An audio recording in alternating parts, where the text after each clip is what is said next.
What's up? Welcome to Sports Roundtable with your man Bigby. I'm Brandon Bigby Hickman, and in the building I have Coach Dimmick, New Hanover High School. How you doing? The Wildcats. Wildcats come off for a huge win this week against Topsail.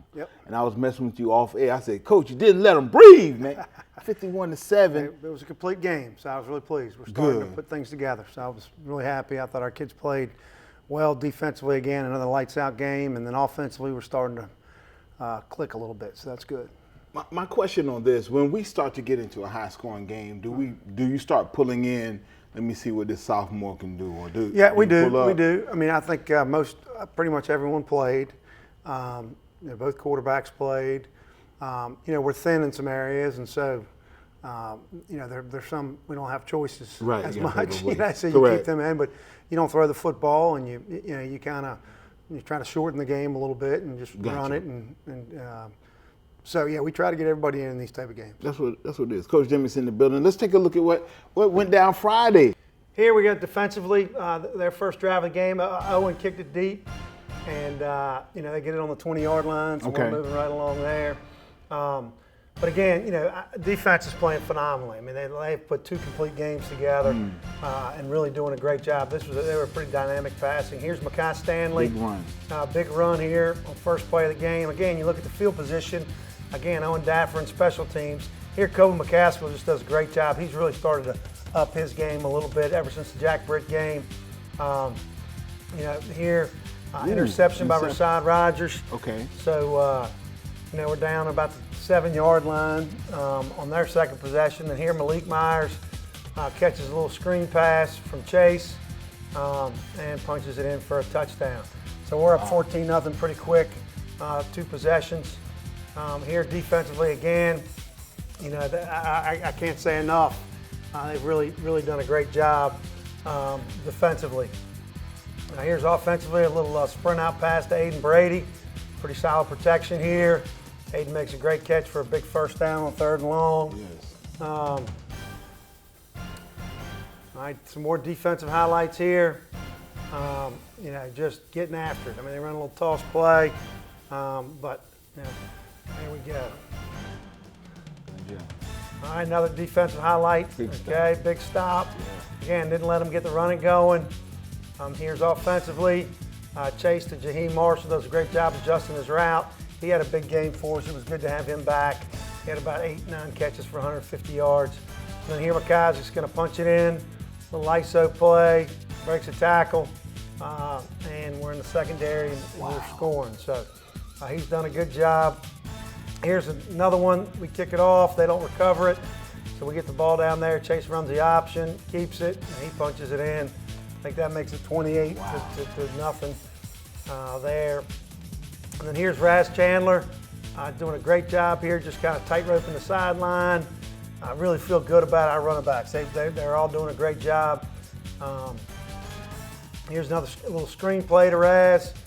It was one of those last play before halftime, seeing if we can maybe get something. He does a great job. They bring him down there with no time on the clock, so he's pretty dynamic there. Here's some second half action, a little slant to Jaheim. He's pretty dangerous when he's got the football in his hands. We're going to have a run here, I think, by Jabez. Howard does a really good job here. Kind of stretches it out, climbs the ladder, and then he makes a great little move here. And gets about 10 more yards out of it. So he's really starting to step it up.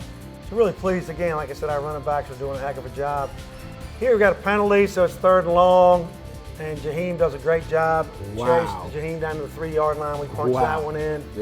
And then defensively here, again, David McCallum, Jack Barbie, Jack Diedrich, Colby McCaskill, Rashaad all did a great job defensively. So I was really pleased. You seem like you're like, I'm satisfied. Yeah, well, I mean, we got to keep getting better. Right. But I was Friday I was pleased with the way we showed up and the way we handled our business. That's what's good. It's always hard winning at Legion Stadium. So just being an alum, that's all I had to say on that one. Next week or this week coming up, you're at E.A. Laney, still in the conference. Big game. Really big game. Will we see? I know we'll see more of the running backs used coming up this week and just, spreading that field out like you guys do and Wildcat football. Yep. I mean, it's Laney will be a physical football team. They're a pretty athletic football team. They've had some bad breaks go against them, but they've been competitive in all their games. So, right. We expect their best, and we've got to show up and be clean. That's what it is. It's Coach Dimmick. Make sure this week we going on up 133 to check out E.A. Laney versus New Hanover High School Wildcats. Get ready. It's Wildcat football, Buccaneer football, conference play, all right here. And we're coming right back with more Sports Roundtable, all brought to you by Papa John's.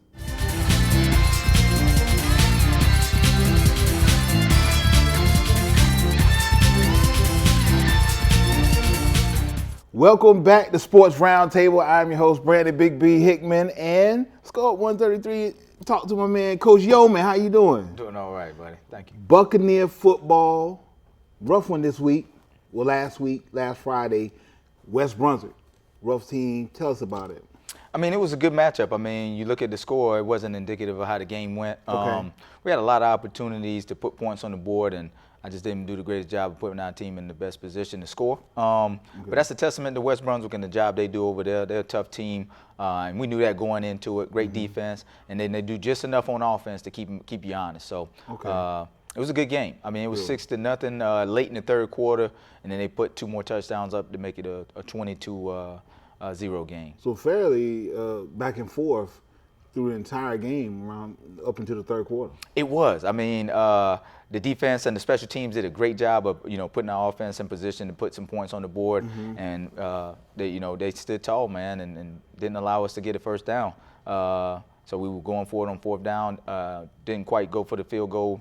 And in hindsight, I kind of think about it. Maybe we should have kicked the field goal, but that's how the game is sometimes, man. When you kind of look back on it. So let's check out the highlights from last week. Here's the first drive of the game, kind of getting things going. That's our senior quality candidate starting for us at strong safety. Coming up with a big hit here. We did a really good job in the pass game and kind of shutting some things down. That was a great job there by Damon Parker, our senior cornerback, coming up with a huge stop for us. Here's our junior tailback, Alan Huff, doing a great job of finding the hole, getting some good positive yards for us. This is the first drive of the game. We were doing some things pretty well in that first drive, and then we get this fake here.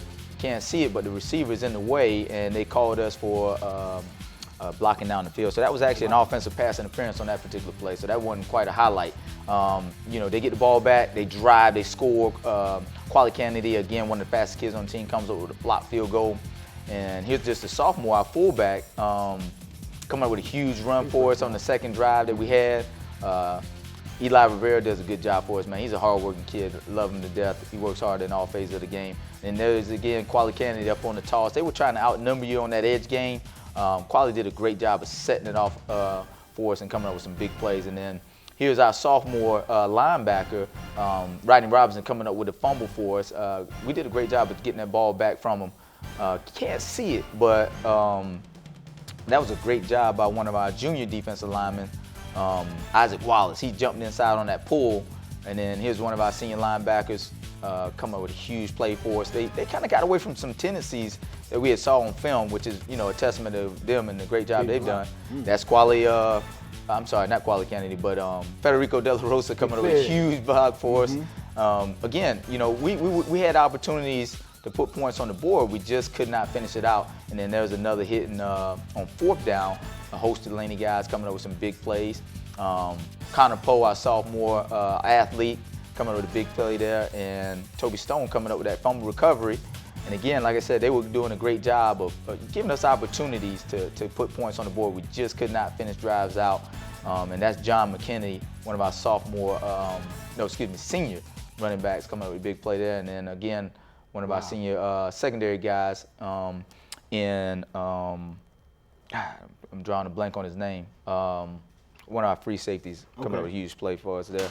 So, I mean, we were battling. We did a great job, you know what I mean, sticking in there. That first touchdown when you saw the blocked field goal was the only points they really put up. And then, I did some things offensively that kind of put us in a bind. We turned the ball over a couple times.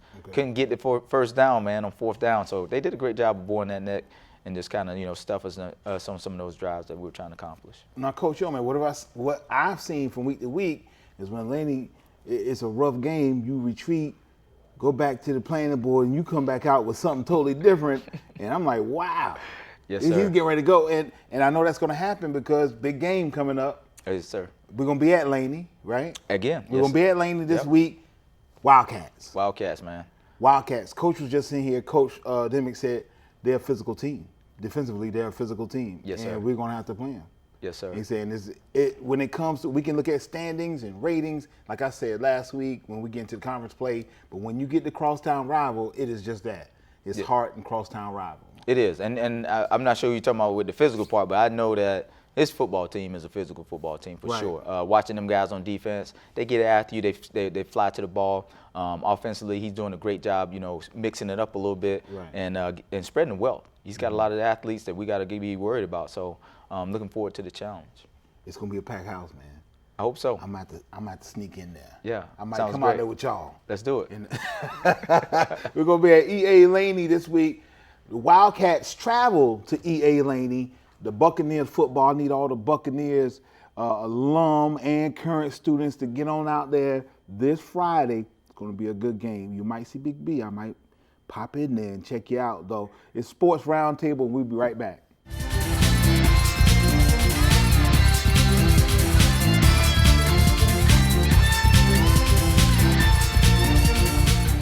Welcome back to Sports Roundtable. I am Brandon Bigby, and this is Sports Roundtable, all brought to you by Papa John's. And in the building, we have Coach Underwood from Hoggart High School. How you doing, man? Doing well, doing real well. We on Shipyard Boulevard. Were we on Shipyard Boulevard last week? We were down at Ashley. We were down at Ashley last week on Hallie Burton Memorial Parkway. There you go. We're out at those fields, and big win for Hoggart. It was. Crosstown rivalry. That's right. 14-0, and defense put up, 0 points. That's I'll tell you, Big prevent. the defense has just continued to improve. Our defensive line, Chris Redmond and Brennan Litzinger, those two guys are really disruptive. And then we've got Desmond Fuller that's come along and has really become a force there too. So they're kind of anchoring it all, but the linebackers, secondary, everybody's really just coming together. I mean, it was tough for Ashley to get a first down the other night, and that was a credit to just our guys attacking over and over. So really pleased with the defensive effort. From week to week, Coach, we've talked, you were plagued with some injuries earlier in the season. Yeah. Coming into the week, though, but from week to week, I've seen you say, hey, this guy's getting better, because he had to step up. That's and right. now it seems like it's a jail situation going on because they're in the roles, I think. Yeah, it is. It's not that we've gotten many of those guys back. It's that the guys that had to step into those roles are now getting more and more time on the field and under the lights, and they continue to improve, and that's what it's about. Hopefully we get a couple guys back this week. That's still to be determined right now. So we will see. We kind of say the theme right now is find a way to win. Right. It has not been as clean of a product as we like to claim as Hoggart football, but at the same time, there's a toughness to this group that I'm so proud of, and they come to work every day. That's what it is. Hey, let's check out and see what happened last Friday. There you go. This is our first series. Moved the ball pretty well. This is Gabe Johnson to Conrad Newman right here. Good protection, good pocket form, just easy pitch and catch.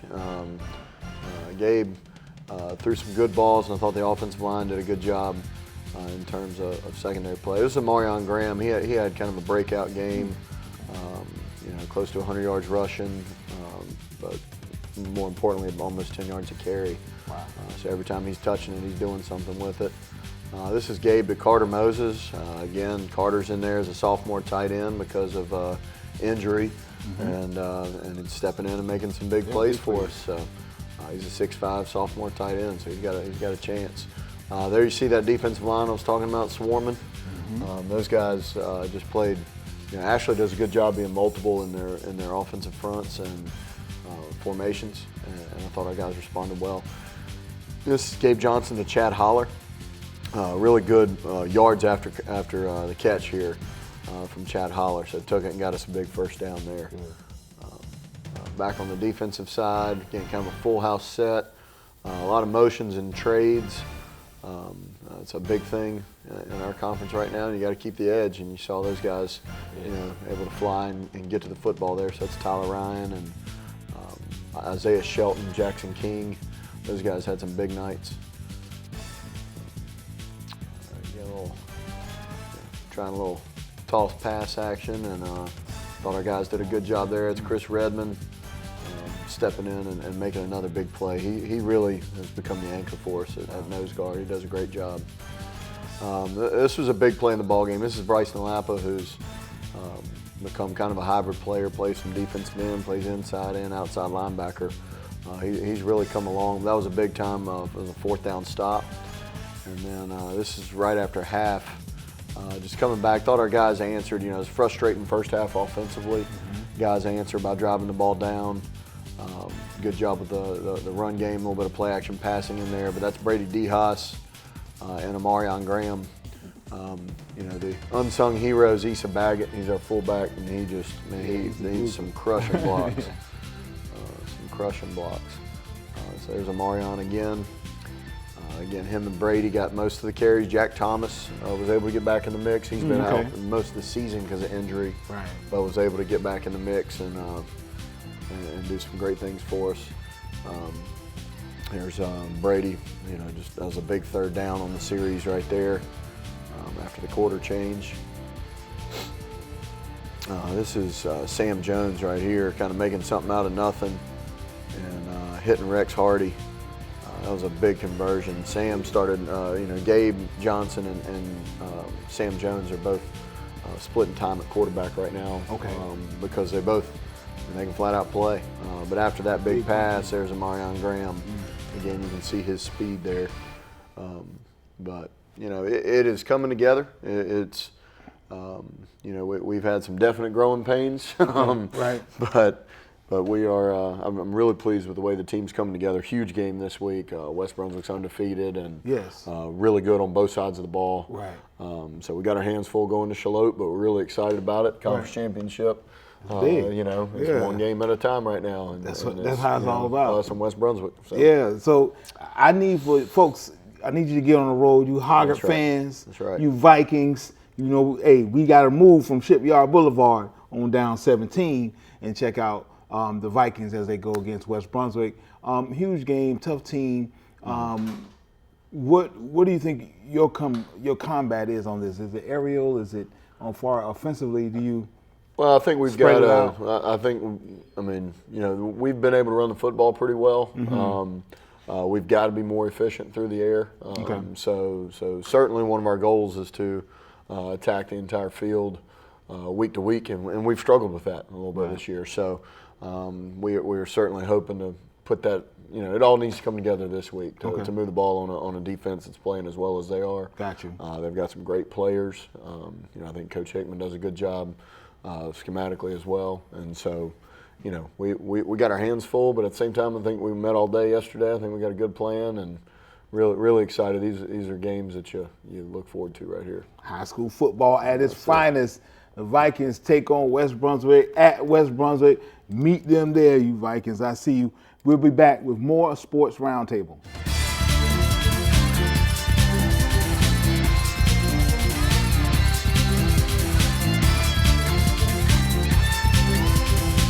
Welcome back to Sports Roundtable. I am your host, Brandon Bigby Hickman, and in the building we got Ashley head coach, Coach Helms. How you doing, man? Doing good. Good. Crosstown rival last week. Yep. Hoggart had Ashley, and they came out to Ashley. You held them back because usually that score, they have been outscoring a lot of their opponents, and like I said, it was hard. I think we got quoted on Twitter. They put our video clip up from last week. Someone put it up. I saw that. Coach Helms was like, "Hey, we rocking, we playing." Yeah. Tell us what transpired last Friday. The guys were fired up, and they're eager for the change. They're eager to make a statement, and they came into our house, and the guys didn't back down, and they played hard, and they played physical, and I keep saying it, and. It might sound redundant, but it just keeps on. It keeps happening. We're taking steps every week. We're getting more physical every week, and we were kind of making a statement defensively.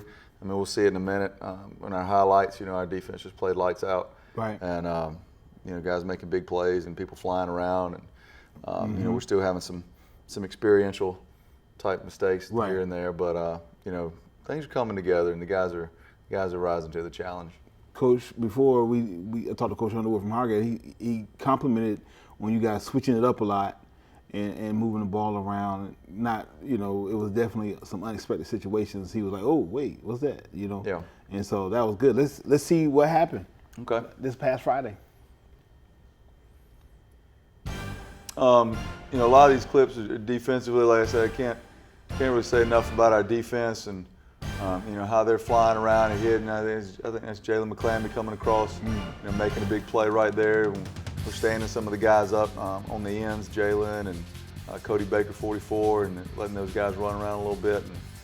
And, Hayden Pickney there in the middle, number 10, he's doing a great job week to week, making tackles. And I don't know anybody else's mindset, but I'm really proud of the way these guys are flying around. They really are. They're tackling a whole lot better than they were early on, and I think that a lot of people are going to give them credit for. So, they kept us in the game all night. Getting here and there, guys on the edge like that, Jackson Powell, number 12, Quincy Robinson, playing hard on the edge. We talk all the time about no yak after them little throws out there, the bubble screens and things like that. I mean, to rally to the football, get 11 hats to the ball, and tackle for no gain. This is one of 2 picks by Cole Bonderak. Wow. Number 21. He had a big game. I had people coming up to me saying, "Man, has 21 been on the field?" And I said, "Yeah, he's been out there. He's been out there all year. He just kind of woke up." Yeah. This right here is a clip. Logan Teeter, as a punter, has been doing a great job for us with switching field position. That's been a great weapon for us. All season long. Getting those. This is right after halftime. We came out, we got the ball. We decided to get in one of our power sets with Cody Baker in there and some of the other guys, Hayden Pickney, some guys that are traditionally defensive guys, putting them over there and running a little power set. And we did good. We had some good momentum moving down the field. I don't know that they're quite ready for the formations and things like that, but it's some stuff that we do. And this power eye and the eye formation things, we're going to hang our hat on at Ashley, being able to get into that and also in the spread and stuff. Jackson breaks a pretty good run right here. Again, a 10th grader, he's running so hard and playing hard. We get it down here, we get it close. I mean, it's first and goal on the 9, and we're feeling good about things. And, we're pretty excited about where we're going. And then we kind of make a few mistakes here. And like I say, experiential things that kind of put us behind the 8 ball. But, again, we run and play, gets us back close. We're right there on the 4-yard line, and then we had a penalty. Oh, wow. That kind of backed us up, and it was a loss of down penalty and stuff that just comes again from experience and stuff like that. And then big catch by Lesko there, trying to get us back close, but we were unable to punch it in right there. And then again, some more defensive shots right there. The defense, again, playing lights out. This is earlier on, and this is earlier in the game. 32 right there. Jackson Powell setting the edge, doing a great job. Again, they were trying to get the edge on us all night long, and I just thought we played really well defensively. Holding those edges, making those guys run side to side, and we had another clip coming up there of Cole picking them off. They tried to throw it on us early and challenge him, but I mean he was back there, he was in position and picked it off, and it was good to see. So I mean, we're right there and we're close and everything like that. Right. It's just these guys are playing hard. I mean, they're playing their tails Consistently off. every week, you guys are getting better, and you always note that, and you always are rallying for your team, which I think is a great thing for coaches to do. I do want to ask this question because I had a side conversation just being out in the community, and the young man was asking me about your receiver, number 88. Mm-hmm. And he said, "Do you think that receiver might play both ways?" And I said, "You know what? I'm going to ask Coach Helms. Do you think he would play defensively as well? You ever think about that?" Yeah. He's played some defense, and he reps it over there, the linebacker. Okay. We've had him at some end, and we put him back there, some absolute linebacker playing like our Sam, our strong backer. Gotcha. And then right now, and I think for the last 3 weeks, he's been repping at some like middle backer back there. Okay. But Hayden Pigney, number 10, he's kind of been a stalwart right there. And Gotcha, he gotcha. really, giving too much up right there. And then, Lesko being able to focus on playing that tight end's kind of been good for us. But he's definitely been getting some reps on it, and he wants to do it. He's coming to me and said, Coach, can I get on kickoff? I want to hit somebody. Can I play some defense? I want to hit somebody. So that aggression's coming out in him. It's really cool to see these guys transform, and stuff, especially these guys that never And people in the played community before. are talking about them. They're talking about the team, so they're interested in being there. This week, North Brunswick at North Brunswick, right? Yep. So that goes down 7 o'clock at North Brunswick, still in conference play. So get ready, Port City, New Hanover County Schools, Ashley Screaming Eagles. I need y'all to get on the road. We're just going to take that first exit off 17 and get to North Brunswick and go support the Screaming Eagles at North Brunswick High. That's what it is. Thank you, Coach Helms. And that's it for Sports Roundtable. It's all brought to you by Papa John's, and we're back here next Monday for football.